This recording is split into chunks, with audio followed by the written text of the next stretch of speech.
Hi, how are you? Are you ready to go? You want to stand? Yeah, there you go. All right, good afternoon, everyone, and thank you all for being here. Today, we're here to share the continued steps that we're taking to protect and enhance the vibrancy of our communities, as well as introduce you to the new Alderman of the 43rd Ward, Timmy Knudsen.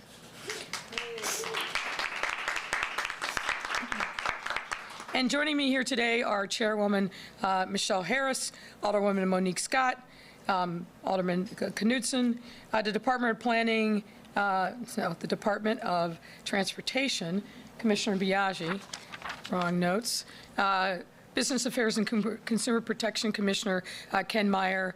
And I also want to thank the committee who was involved in vetting and screening the candidates for the 43rd Ward, BMO Harris Financial Group Head of U.S. Public Affairs Mary Kenney, Civic Committee Senior Vice President Tom Kotarek, and Wrightwood Neighborhoods Association President Faraz Sardiga. Thank you for the work that you did. Thank you for volunteering. Earlier today, an ordinance was introduced to establish a long-term permanent version of the city's expanded outdoor dining program. And as many of you recall, we initially launched this initiative in 2020 to support our restaurants, which were deeply impacted by the economic fallout during the pandemic. At that time, indoor dining was not an option. And so many restaurateurs took advantage of the opportunity to expand their offerings to the outside. They got very creative, and even some of them continued through that first winter. And we want to make sure that we continue to do everything we can to help the hospitality industry regain its footing and exceed pre-pandemic levels. And this is another important step in that direction. Making the expanded outdoor dining program permanent will turn what was once a lifeline into long-term assistance and result in the continuation and creation of inviting dining spaces throughout our neighborhoods. Through this ordinance, eligible restaurants will be able to responsibly expand their operations into the public way and other private property and further contribute to the vibrancy of their communities. I want to thank Commissioner Biaggi and Commissioner Meyer for their collaboration on this important ordinance. I also want to thank the many restaurateurs who are out there who gave us tremendous feedback over the course of these last 2 years about what worked, what the challenges were, and we are always working to be responsive to the needs of our residents, and clearly the hospitality industry, given everything that they've gone through, is at the top of that list, and I'm confident that this ordinance will help them. Second, another ordinance was introduced that stands to directly support the North Lawndale community. This measure would authorize nearly $35 million in funding to finance the construction of Grace Manor Apartments, a new 100% affordable housing development in the 24th Ward, represented by Alderwoman Monique Scott. There was a lot of conversation today at City Council about affordability. We've been taking concrete, tangible steps from day one of this administration to address the huge affordable housing deficit that we inherited, and this is another step in the right direction. I want to say congratulations to Alderwoman Scott. This new 6-story building will feature a ground floor devoted to residential amenities, retail, and community space, as well as the space for job training and wealth-building classes. The remaining floors will include 65 affordable housing units with a mix of 1- and 2-bedroom layouts, as well as a rooftop deck for tenants to enjoy. All of our residents, no matter what neighborhood they live in, deserve access to high-quality living spaces that they can afford to live in and raise a family. And I am hand in glove with Alderwoman Scott to make sure that we're creating these kinds of opportunities to make sure that people in North Lawndale and other communities across our city have the opportunity to stay in their community at an affordable rate. I'm incredibly supportive of this ordinance and will urge City Council to enable us to make such an important investment in our North Lawndale community. I'm confident that Alderwoman Scott also will be encouraging her colleagues because this is a great opportunity for the residents in her ward. Last but absolutely not least, I have the great pleasure of introducing our new 43rd Ward Alderman, Timmy Knudsen. You heard from him briefly on the council floor. let me tell you a little bit about him. He's truly signaled himself out as an exceptional leader already within the 43rd Ward community. For years, he has worked as a dedicated grassroots organizer, having organized a large food drive during the pandemic to support those experiencing food insecurity, and served multiple times as a local voter protection officer on election days. Alderman Knudsen also comes to us from the legal world, where he has worked to help other people, not just paying clients. For example, he provided counsel to innovative startup companies, founders, and their investors to help them overcome challenges creatively and grow their business. Furthermore, through his law firm, Alderman Knudsen provided pro bono services to over 40 LGBTQ plus asylum seekers in Chicago and Tijuana, Mexico. I could go on, but I think his record really speaks for himself. He has a dedicated track record of success in engaging with residents of the 43rd Ward. I got a lot of positive feedback from community members about his candidacy. He possesses a deep passion for supporting and protecting those who so often face social and economic barriers. I want to thank him for stepping up. I also want to thank every single other person who applied for this aldermanic position. This is a very important ward, a lot of diversity, a lot of challenges. I also want to thank the community organizations in the ward. I had great conversations with them. They are dedicated. Most of them are working as volunteers. They love their community, want to make sure that we keep that community front and center in everything that we do. And I think that we have appointed, and now the City Council has approved, an alderman who will continue to engage with them and make sure the needs of those residents and those community organizations are front and center going forward as we head into challenging times for our whole city, but challenging times with a great deal of optimism, because people all over our city are engaged, as we found in this process of selecting the new 43rd Ward alderman. I also would like to thank former Alderman Michelle Smith for over 10 years of exemplary service as a 43rd Ward alderman.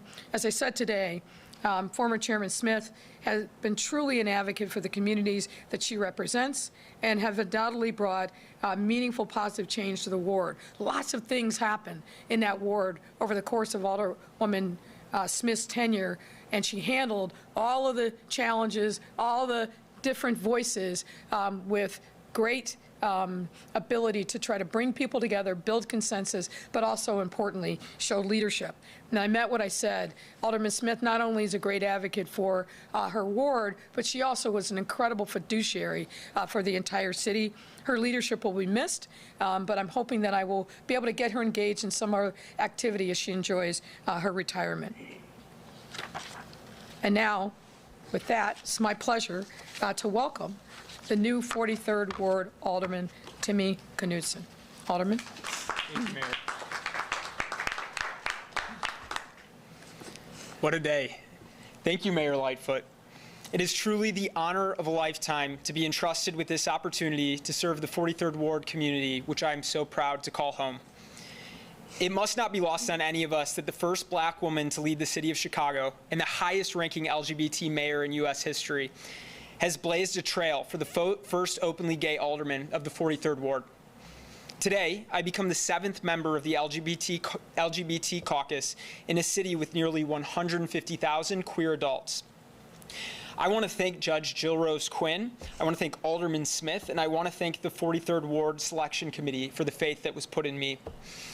Having the opportunity to share my own experiences and uplift those of other diverse members of our community is a responsibility that I take so seriously, and one that rests on the shoulders of many giants.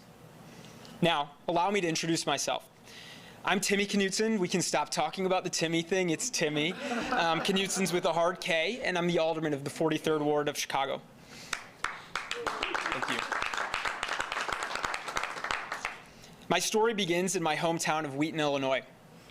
My completely public school education took me to Champaign, where I earned a bachelor's and law degree from the University of Illinois. So I've got to give a shout out, orange and blue. The 43rd Ward has been home ever since. And for any of you who are up super late at night watching cable TV, you can probably find me on an episode of House Hunters. It's either late at night or on mute in your dentist office. Throughout my career, I have a proven track record of bringing private sector results into public service. As a lawyer and advocate, I've helped entrepreneurs grow their innovative businesses and assisted dozens of LGBTQ people seeking asylum. I've fostered collaborative community conversation around local developments as the chairman of the Chicago Zoning Board of Appeals. And I've heard from 43rd Ward residents and advanced their priorities through my grassroots work for campaigns and other causes near to my heart. As alderman, I seek to be an advocate and a consensus builder. That starts with being a good listener. I've spent the last 6 weeks engaging with residents one-on-one to hear what's on their mind related to the current state of our city, and that's on top of the last 8 years of working door-to-door in the 43rd Ward. What is clear to me is that the 43rd Ward seeks fresh leadership. Neighbors have told me they want an alderman who will fight for public safety and public schools, foster open dialogue, and champion local community leaders and organizations at every step of the way. As alderman, I will work every day to answer that call. I'm honored to have a new way to give back to the community I call home and the opportunity to bring a new perspective to the 43rd Ward and to Chicago City Council. I look forward to building relationships with my colleagues in City Hall and representing the voices of the residents of Lincoln Park, Old Town Triangle, and the Gold Coast. The 43rd Ward is filled with Chicago's most beautiful parks, historic streets, and opportunities for small businesses.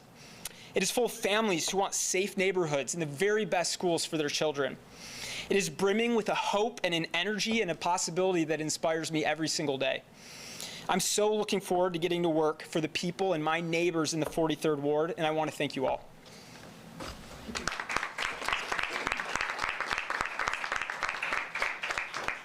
And next, I'm going to introduce Commissioner Biaggi from the Department of Transportation. Thank you. All right. Thank you.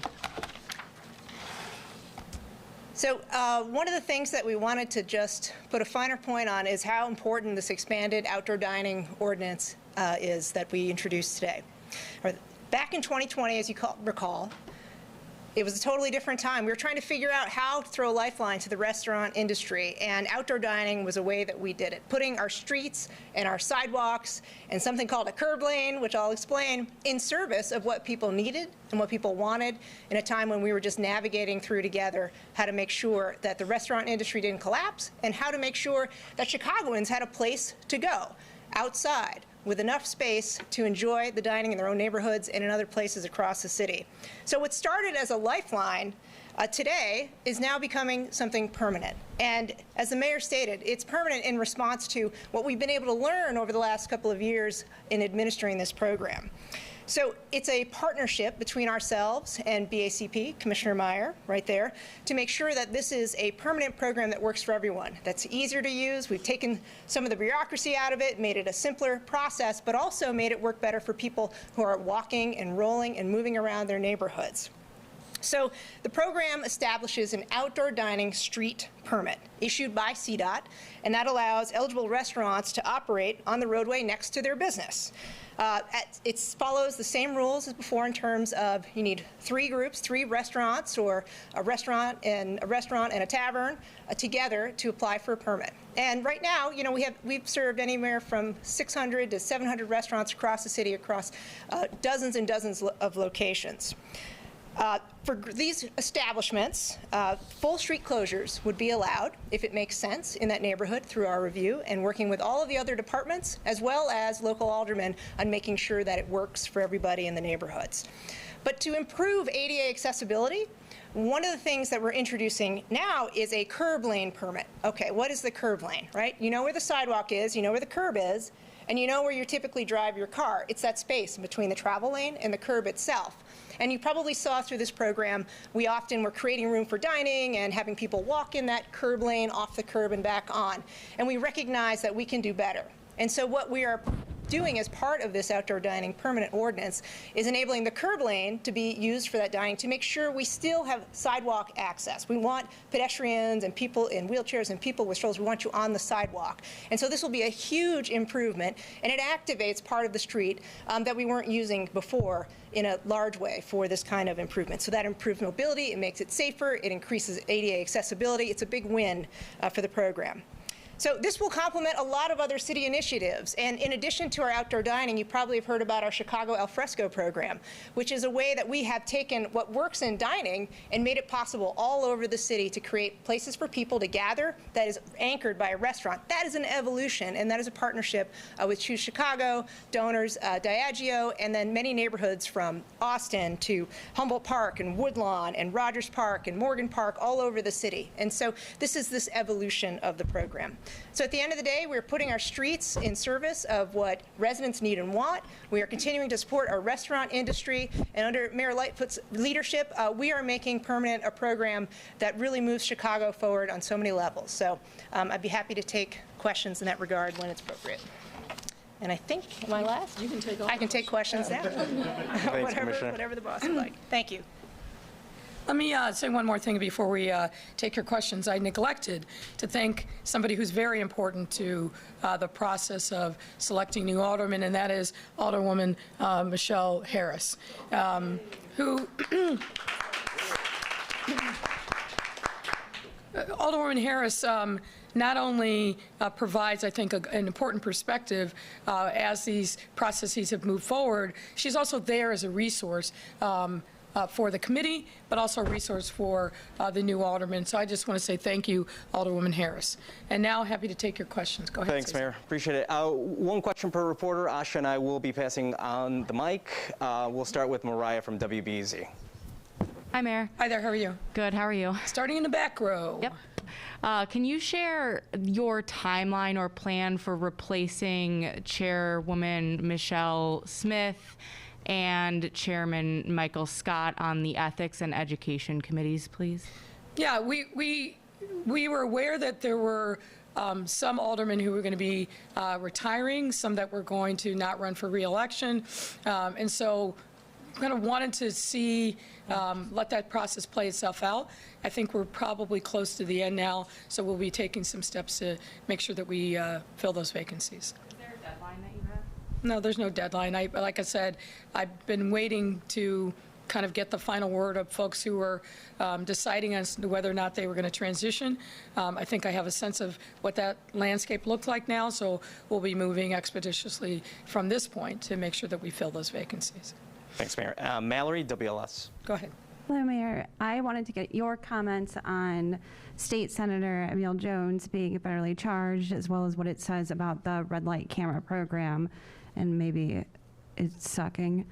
Or Well, I'm obviously aware that the charges were brought, but I don't know any of the substance, and I don't think it would be fair to him or to the process to dig into and speculate about something. I've known him not well, but the little interaction I've had with him has always been positive. But I think we've got to respect the process. I'm assuming he's made some statements about his innocence. We've got to respect that process and let it play itself out. Thanks, Mayor. Justin Cranes. Hey, Mayor. Next week, you're going to roll out some proposal for LaSalle Street, possibly using public subsidies, TIF money to help, fill the gap in to create some affordable housing on the street. Can you just, why is it important to use public dollars to help invest on that street? Why is it important to get residents down there, do those office conversions? Well, you're getting a little ahead of ourselves, so we haven't made any official announcements, so I'm not going to comment on the substance. But look, it's no secret that LaSalle Street, I think, is an important, iconic, historic stretch of the Central Business District.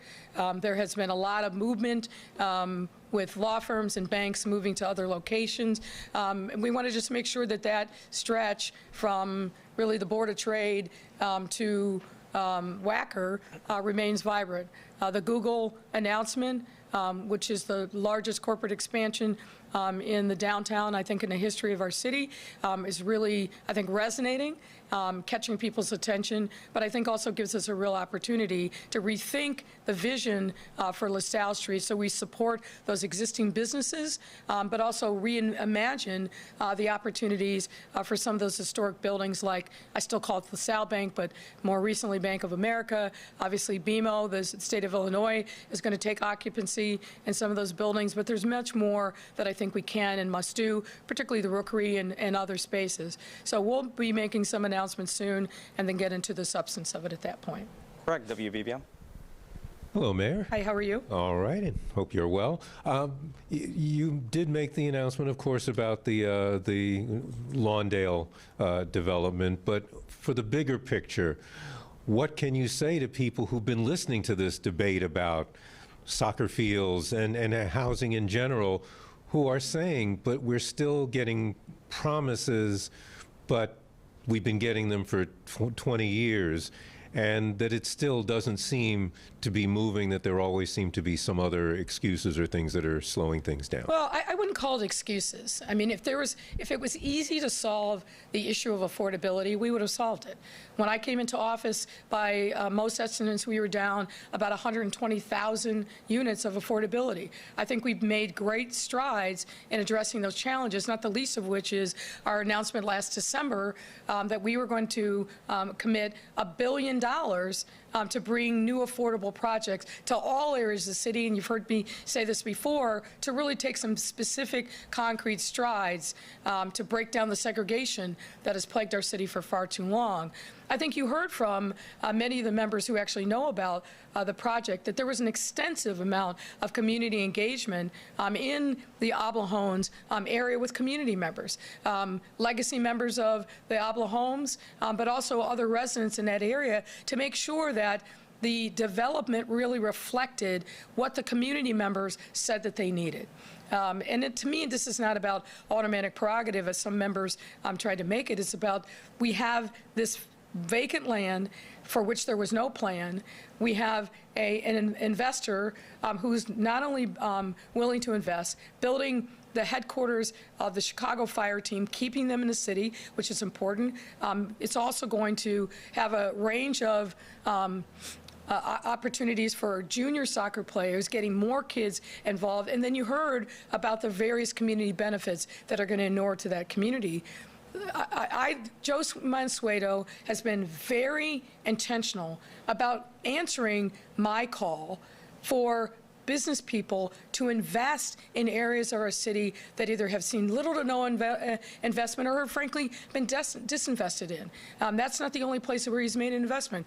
Last week in Humboldt Park, at a development called The Terminal, which is a redevelopment of an old furniture warehouse, we cut the ribbon on the first tenant in that development, a quantum computing company, which is going to, I think, really set the world on fire with what they're able to do and taking advantage of the federal government's investment in quantum computing here in our city. I believe that at 40 cents of every dollar in quantum computing is invested here in Chicago.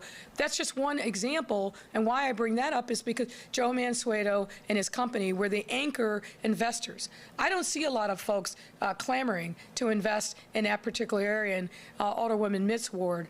So there's a lot of that was said, but what I know of him is he's a person who is very thoughtful, very smart, but also very committed to the city of Chicago and brings all of those sensibilities and his experience, but in his commitment to the investments that he makes to really uplift areas of our city that need economic development. So I'm grateful for Joe Mansueto, the head of his real estate group, and the company for really being very focused on providing economic development in areas of our city that need it most. Alyssa? Hi, Mayor. Hi there. I wanted to ask you about the proposed marina at Navy Pier. Why is your administration opposed to this? Well, my recollection is that we're in litigation on that matter, so I'm not going to comment on it. Aaron, Daily Line. Hi. So kind of on Mariah's question, Alderman Matt Martin proposed today that he be chair of the Ethics Committee in a measure that was introduced, replacing Michelle Smith. Is that something that you'll support, and should it just be left up to aldermen, as it can be, to pick their own chairs? Well, you know that there's a process by which we do that, and the process is that the mayor makes the final picks. And so I don't see any reason to break from that longstanding precedent. But as I said, And now that I have a clearer sense of who's going to be here and who's not, we'll make decisions in short order. Alice, Tribune. Hi, Mayor.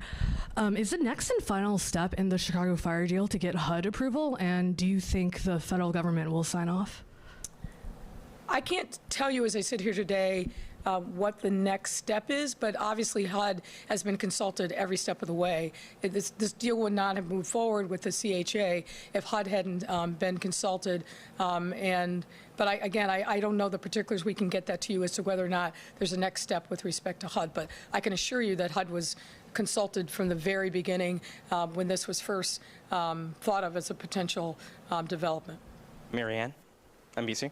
I hope you'll indulge me for two, one to the new alderman and one for you. That's fine. All right, Alderman, if you could go first. I know you live in Lincoln Park, which is just a great spot, but the neighborhood also has seen an uptick in crime. What can you do to ease those residents' fears? Yeah, I've been hearing this at the doors. I've been at the doors for 6 weeks. First thing we're going to do in the office is take a look at the menu budget dollars, our ward's menu budget dollars and how those are spent. I think with the great ward staff we have, we can come to some creative solutions to start working on quite quickly. But this will be an ongoing discussion, both with residents and with the other leaders and neighborhood groups in the ward. On TV, people aren't going to understand what menu dollars means. What could you be a little more? Sure. So, I'm walking into, it's later in the year. Every ward gets a certain amount of menu dollars for infrastructure. My thought is, like other wards have used on the lakefront, their menu dollars for public safety, cameras, things of that like, we could potentially use them as same, but I need to look into it and at the expertise of staff. I have yet to be up to the office as alderman, so we've got a lot of discussions to be had. Thank you. Thank you for putting you on the spot for that. And on that same note, Mayor, any remarks to counter the McDonald's CEO who says people are afraid to come back to the headquarters? Well, I think that what would have been helpful is for the McDonald's CEO to educate himself before he spoke. We've had, though, some productive conversations with other members of his leadership team. I think you saw that McDonald's itself put out a full-page ad talking about their full support of the city of Chicago. I'm going to look on productive engagement and not look in the rearview mirror. Today, there's an article that I think is posted that prints a letter from the head of World Business Chicago that lays out in exacting detail all the good news, economic news about what's happening in our city. So I'm going to focus on those things and not the comments of the CEO of McDonald's. Greg Pratt, Tribune. Good afternoon, Mayor. Hang on, I got this written down because so there were competing proposals today to revise aldermanic salaries. And, there's been a lot of talk about discussing how aldermanic raises are rolled out. Do you think the system should be changed, and do you think that the mayor's salary should be adjusted? Well, I haven't seen those specific proposals yet, so I want to have the opportunity to review them. There's always lots of conversation, mostly in the media, about what aldermanic salary should be. So we'll take a look at those proposals and see what makes sense on a going-forward basis. And the mayor's salary part? I have not raised that issue. I think there's conversation around some of the other citywide elected officials. You're aware that the mayor's compensation hasn't been changed in, I think, almost 20 years. But that's not really what I'm focused on. I'm focused on making sure that we do the work of the people of the city every single day. Colin, Block Club. There you go. Now I'm complete. Hi, Mayor. Hi there. How are you? I'm ready to go home and have some dinner or lunch, whatever. Who knows what time anymore? Feels like it's dinner time. It should. My lunch will be my dinner. So anyway, in light of the delayed vote, do you support the expansion of private lot car booting to the entire city, or should it stay a ward by ward basis? Yeah, I was actually surprised that that got delayed. Look, the reality is that in some areas of the city, this is a significant challenge. That vacant and abandoned vehicles are piling up on vacant lots, some of which are owned, some of which are not. It's a real issue, and we've heard, I think, extensive commentary by aldermen in whose wards that this is a real issue. So I can't say that this is necessarily a citywide problem, but I know it's a real challenge in wards, particularly where there are a lot of vacant lots. And I think we have a responsibility to address that, but do it responsibly, make sure that we're giving proper notice to the landowners, proper notice to the vehicle owners. But in some areas of the city, you can travel and you see vacant lots with 5, 10 different vehicles on it, some of which feel like they're rusting in place and a real eyesore and attract, I think, crime and other things. People in those wards want a good quality of life. They want, and really where also it starts is the outdoor spaces, public spaces. So this is a significant issue, and I'm confident that we'll be able to move something forward. Thanks, Mayor. That's a wrap, everyone. Have a great day. Thank you.